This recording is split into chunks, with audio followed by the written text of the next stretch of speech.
hppodcraft.com.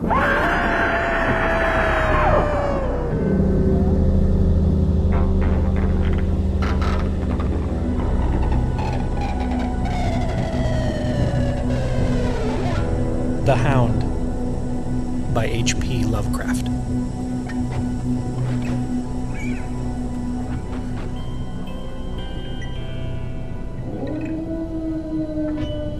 In my tortured ears, there sounds unceasingly a nightmare whirring and flapping and a faint, distant baying as of some gigantic hound.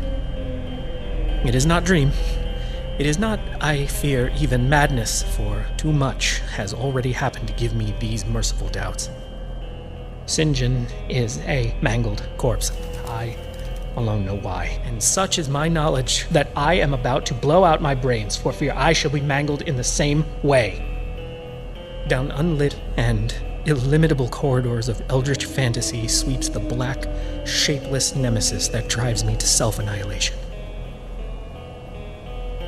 May heaven forgive the folly and morbidity which led us both to so monstrous a fate.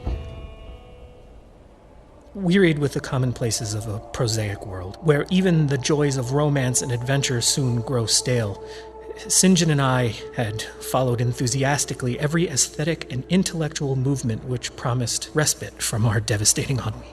The enigmas of the symbolists and the ecstasies of the pre-Raphaelites all were ours in their time, but each new mood was drained too soon of its diverting novelty and appeal.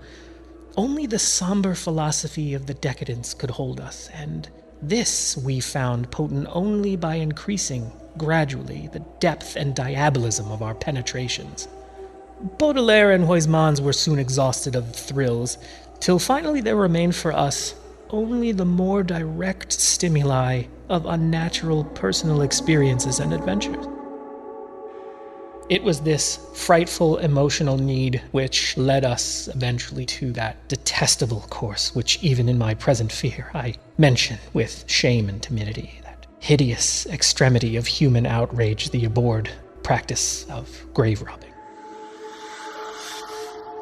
I cannot reveal the details of our shocking expeditions or catalog even partly the worst of the trophies adorning the nameless museum we prepared in the great stone house where we jointly dwelt, alone and servantless. Our museum was a blasphemous, unthinkable place where, with the satanic taste of neurotic virtuosi, we had assembled a universe of terror and decay to excite our jaded sensibilities. It was a secret room, far, far underground, where huge winged demons carven of basalt and onyx vomited from wide grinning mouths weird green and orange light, and hidden pneumatic pipes ruffled into kaleidoscopic dances of death the lines of red charnel things hand in hand woven in voluminous black hangings. Through these pipes came at will the odors our moods most craved. Sometimes the scent of pale funeral lilies, sometimes the narcotic incense of imagined eastern shrines of the kingly dead. Oh, and sometimes, how I shudder to recall it, the frightful, soul-upheaving stenches of the uncovered grave. Around the walls of this repellent chamber were cases of antique mummies, alternating with comely, lifelike bodies perfectly stuffed and cured by the taxidermist's art, and with headstones snatched from the oldest churchyards in the world. Niches here and there contained skulls of all shapes and heads preserved in various stages of dissolution. There one might find the rotting bald pates of famous noblemen and the fresh and radiantly golden heads of new-buried children. Statues and paintings there were, all of fiendish subjects, and some executed by St. John and myself. A locked portfolio bound in tanned human skin held certain unknown and unnameable drawings which it was rumored Goya had perpetrated but dared not acknowledge. There were nauseous musical instruments, stringed brass and woodwind, on which St. John and I sometimes produced dissonances of exquisite morbidity and cacodemoniacal ghastliness, whilst in a multitude of inlaid ebony cabinets reposed the most incredible and unimaginable variety of tomb loot ever assembled by human madness and perversity. It is of this loot in particular that I must not speak. Thank God I had the courage to destroy it long before I thought of destroying myself. The predatory excursions on which we collected our unmentionable treasures were always artistically memorable events. We were no vulgar ghouls, but worked only under certain conditions of mood, landscape, environment, weather, season, and moonlight. These pastimes were to us the most exquisite form of aesthetic expression, and we gave their details a fastidious technical care. An inappropriate hour, a jarring lighting effect, or a clumsy manipulation of the damp sod would almost totally destroy for us that ecstatic titillation which followed the exhumation of some ominous, grinning secret of the earth. Our quest for novel scenes and piquant conditions was feverish and insatiate. St. John was always the leader, and he it was who led the way at last to that mocking, that accursed spot which brought us our hideous and inevitable doom. By what malign fatality were we lured to that terrible Holland churchyard? I think it was the dark rumor and legendry, the tales of one buried for 5 centuries, who had himself been a ghoul in his time and had stolen a potent thing from a mighty sepulchre. I can recall the scene in these final moments. The pale autumnal moon over the graves, casting long, horrible shadows, the grotesque trees drooping sullenly to meet the neglected grass and the crumbling slabs, the vast legions of strangely colossal bats that flew against the moon, the antique ivied church pointing a huge spectral finger at the livid sky, the phosphorescent insects that danced like death fires under the yews in a distant corner, the odors of mold, vegetation, and less explicable things that mingled feebly with the night wind from over far swamps and seas, and worst of all, the faint, deep-toned baying of some gigantic hound which we could neither see nor definitely place. As we heard this suggestion of baying, we shuddered, remembering the tales of the peasantry, for he whom we sought had centuries before been found in this selfsame spot, torn and mangled by the claws and teeth of some unspeakable beast. I remembered how we delved in this ghoul's grave with our spades, and how we thrilled at the picture of ourselves. The grave, the pale watching moon, the horrible shadows, the grotesque trees, the titanic bats, the antique church, the dancing death fires, the sickening odors, the gently moaning night wind, and the strange, half-heard, directionless baying, of whose objective existence we could scarcely be sure.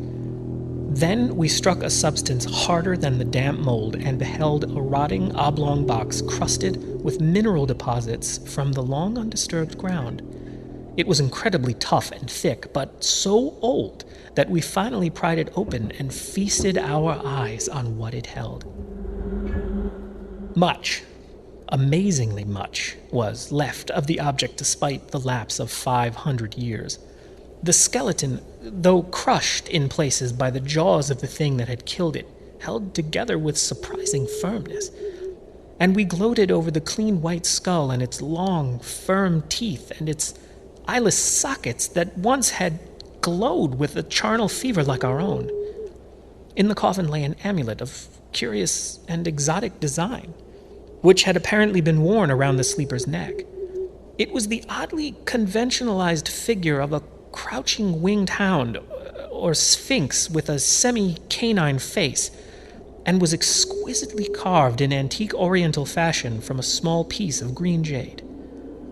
The expression on its features was repellent in the extreme, savoring at once of death, bestiality, and malevolence. Around the base was an inscription in characters which neither St. John nor I could identify, and on the bottom, like a maker's seal, was graven a grotesque and formidable skull. Immediately upon beholding this amulet, we knew that we must possess it, that this treasure alone was our logical pelf from the centuried grave. Even had its outlines been unfamiliar, we would have desired it, but as we looked more closely, we saw that it was not wholly unfamiliar. Alien it indeed was to all art and literature which sane and balanced readers know, but we recognized it as the thing hinted of in the forbidden Necronomicon of the mad Arab Abdul al-Hazred. The ghastly soul symbol of the corpse-eating cult of inaccessible Lang in Central Asia. All too well did we trace the sinister lineaments described by the old Arab demonologist. Lineaments, he wrote, drawn from some obscure, supernatural manifestation of the souls of those who vexed and gnawed at the dead. Seizing the green jade object, we gave a last glance at the bleached and cavern-eyed face of its owner, and closed up the grave as we found it. As we hastened from that abhorrent spot, the stolen amulet in St. John's pocket, we thought we saw the bats descend in a body to the earth we had so lately rifled, as if seeking for some cursed and unholy nourishment. But the autumn moon shone weak and pale, and we could not be sure. So too, as we sailed the next day, away from Holland to our home, we thought we heard the faint, distant baying of some gigantic hound in the background. But the autumn wind moaned, sad and wan, and we could not be sure.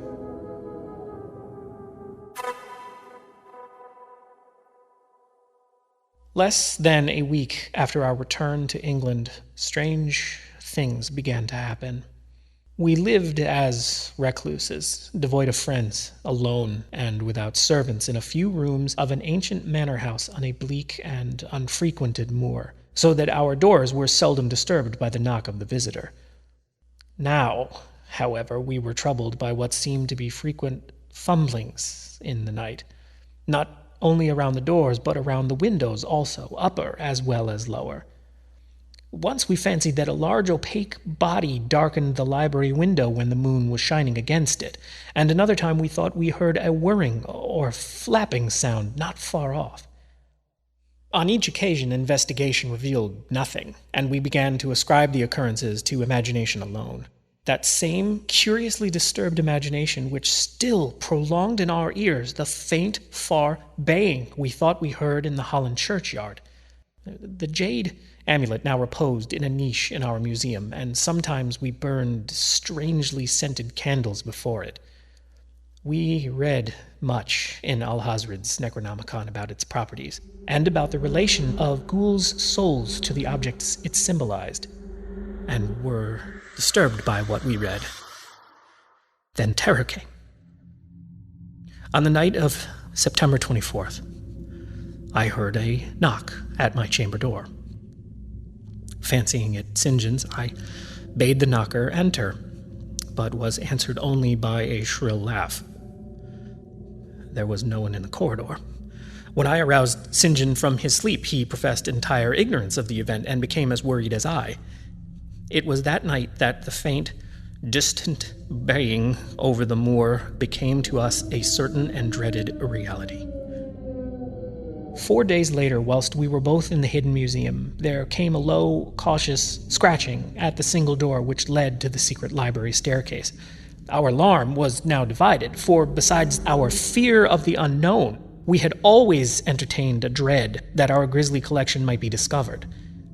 Extinguishing all lights, we proceeded to the door and threw it suddenly open, whereupon we felt an unaccountable rush of air and heard as if receding far away a queer combination of rustling, tittering, and articulate chatter. Whether we were mad, dreaming, or in our senses, we did not try to determine. We only realized with the blackest of apprehensions that the apparently disembodied chatter was beyond a doubt in the Dutch language. After that, we lived in growing horror and fascination. Mostly, we held to the theory that we were jointly going mad from our life of unnatural excitements, but sometimes it pleased us more to dramatize ourselves as the victims of some creeping and appalling doom. Bizarre manifestations were now too frequent to count. Our lonely house was seemingly alive with the presence of some malign being whose nature we could not guess, and every night the demoniac baying rolled over the windswept moor, always louder and louder. On October 29th, we found in the soft earth beneath the library window a series of footprints utterly impossible to describe. They were as baffling as the hordes of great bats which haunted the old manor house in unprecedented and increasing numbers. The horror reached a culmination on November 18th when St. John, walking home after dark from the distant railway station, was seized by some frightful carnivorous thing and torn to ribbons. His screams had reached the house, and I had hastened to the terrible scene in time to hear a whir of wings and see a vague, black, cloudy thing silhouetted against the rising moon. My friend was dying when I spoke to him, and he could not answer coherently. All he could do was whisper, "The amulet, the damned thing." Then he collapsed, an inert mass of mangled flesh. I buried him the next midnight in one of our neglected gardens, and mumbled over his body one of the devilish rituals he had loved in life. And as I pronounced the last demoniac sentence, I heard afar, on the moor, the faint baying of some gigantic hound. The moon was up, but I dared not look at it. And when I saw on the dim-lit moor a wide, nebulous shadow sweeping from mound to mound, I shut my eyes and threw myself face down upon the ground. When I arose, trembling, I know not how much later, I staggered into the house and made shocking obeisances before the enshrined amulet of green jade. Being now afraid to live alone in the ancient house on the moor, I departed the following day for London, taking with me the amulet after destroying by fire and burial the rest of the impious collection in the museum. But after 3 nights, I heard the baying again, and before a week was over, felt strange eyes upon me whenever it was dark. One evening, as I strolled on Victoria Embankment for some needed air, I saw a black shape obscure one of the reflections of the lamps in the water. A wind stronger than the night wind rushed by, and I knew that what had befallen St. John must soon befall me. The next day I carefully wrapped the green jade amulet and sailed for Holland. What mercy I might gain by returning the thing to its silent, sleeping owner I knew not, but I felt that I must at least try any step conceivably logical. What the hound was and why it pursued me were questions still vague, but I had first heard the baying in that ancient churchyard, and every subsequent event, including St. John's dying whisper, had served to connect the curse with the stealing of the amulet.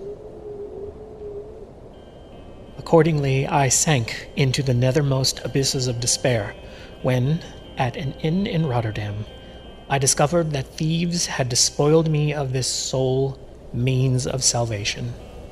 The baying was loud that evening, and in the morning I read of a nameless deed in the vilest quarter of the city. The rabble were in terror, for upon an evil tenement had fallen a red death beyond the foulest previous crime of the neighborhood. In a squalid thieves' den, an entire family had been torn to shreds by an unknown thing which left no trace, and those around had heard all night above the usual clamor of drunken voices a faint, deep, insistent note as of a gigantic hound. So, at last I stood again in that unwholesome churchyard, where a pale winter moon cast hideous shadows, and leafless trees drooped sullenly to meet the withered, frosty grass and cracking slabs, and the ivied church pointed a jeering finger at the unfriendly sky, and the night wind howled maniacally from over frozen swamps and frigid seas. The baying was very faint now, and it ceased altogether as I approached the ancient grave I had once violated, and frightened away an abnormally large horde of bats which had been hovering curiously around it. I know not why I went thither unless to pray, or gibber out insane pleas and apologies to the calm white thing that lay within. But whatever my reason, I attacked the half-frozen sod with a desperation, partly mine and partly that of a dominating will outside myself. Excavation was much easier than I expected, though at one point I encountered a queer interruption, when a lean vulture darted down out of the cold sky and pecked frantically at the grave earth until I killed him with a blow from my spade. Finally, I reached the rotting oblong box and removed the damp nitrous cover. This is the last rational act I ever performed. For crouched within that centuried coffin, embraced by a close-packed nightmare retinue of huge, sinewy sleeping bats, was the bony thing my friend and I had robbed, not clean and placid as we had seen it then, but covered with caked blood and shreds of alien flesh and hair, and leering sentiently at me with phosphorescent sockets and sharp and sanguine fangs yawning twistedly in mockery of my inevitable doom. And when it gave from those grinning jaws a deep sardonic bay as of some gigantic hound, and I saw that it held in its gory, filthy claw the lost and fateful amulet of green jade, I merely screamed and ran away idiotically, my screams soon dissolving into peals of hysterical laughter.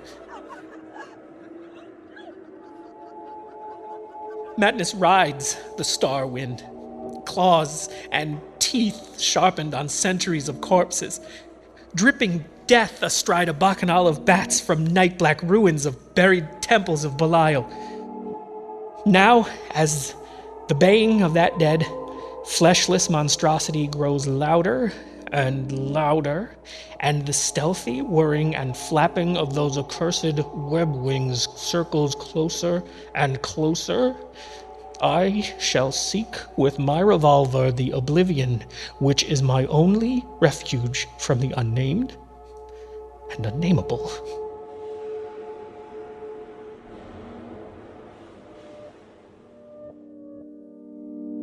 The Hound by H.P. Lovecraft was read by Anthony Tedesco. Music and production by Chad Pfeiffer. Recording services provided by Garrett Watley at Rocketworks, Santa Monica, California. The Hound was brought to you by the listeners of the H.P. Lovecraft Literary Podcast with Chris Lackey and Chad Pfeiffer. Thank you for your support. hppodcraft.com